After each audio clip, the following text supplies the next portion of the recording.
Hi guys, and welcome back to the Art of Conversations. I'm sure you're catching this absolutely new place of shooting this video.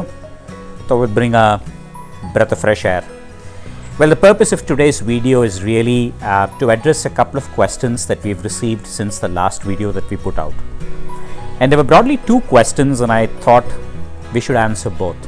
The first one was really about guys, you're doing a great job with respect to trying to emphasize the need for conversations. Could you do a little bit more with specific emphasis on conversations in the professional side of things?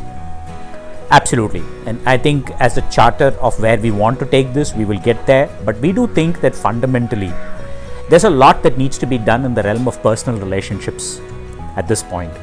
And if you look at the fundamental structure in terms of the conversation, the inability or the ability to have conversation have their seeds in early stage relationships like the ones that we are focusing on. And we'll definitely get to a point where we will definitely start talking about conversations in the professional scheme of things. The second question which we received from a couple of people was very interesting. One was really very focused in saying, look, I looked at the videos that you guys published in respect to the two-part where you talked about tips that parents should consider while talking to teens. My teens just don't seem to be interested in engaging in a conversation. What should I do? That was the first question. The second was rather more broad variant of that. It was not specifically focused towards the teen, but it was more towards in terms of, hey, I'm trying to engage in a conversation with a certain individual and that individual just does not want to engage in a conversation. What should I do? In both these cases, let's first take a step back and establish some baseline. In order for a conversation to take place, the relationship or the person that you're speaking to has to take you and the situation seriously.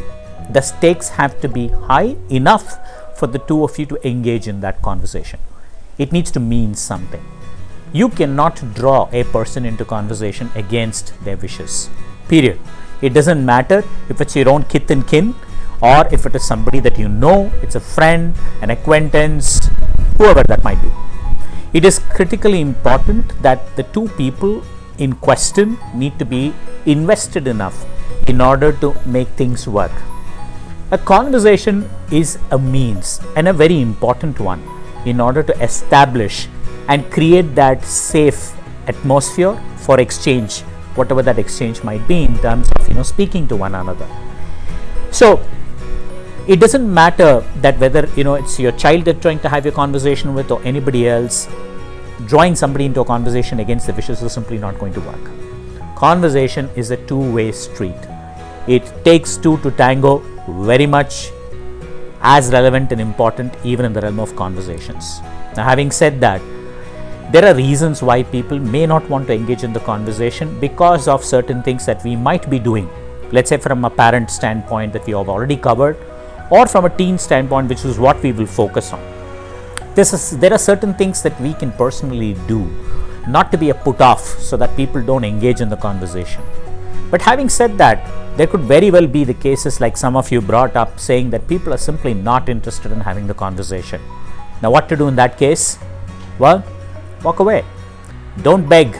Conversation is not something that you beg for.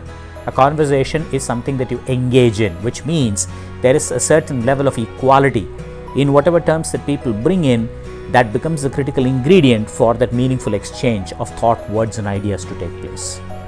But thank you for sending in those questions. I know you guys wanted to be anonymous. Well, here's where it is, but please keep those questions coming because I think it just gives us a food for thought, engaging in these short video clips, and of course, more importantly, hearing what you think of these kind of situations and what have your experiences been.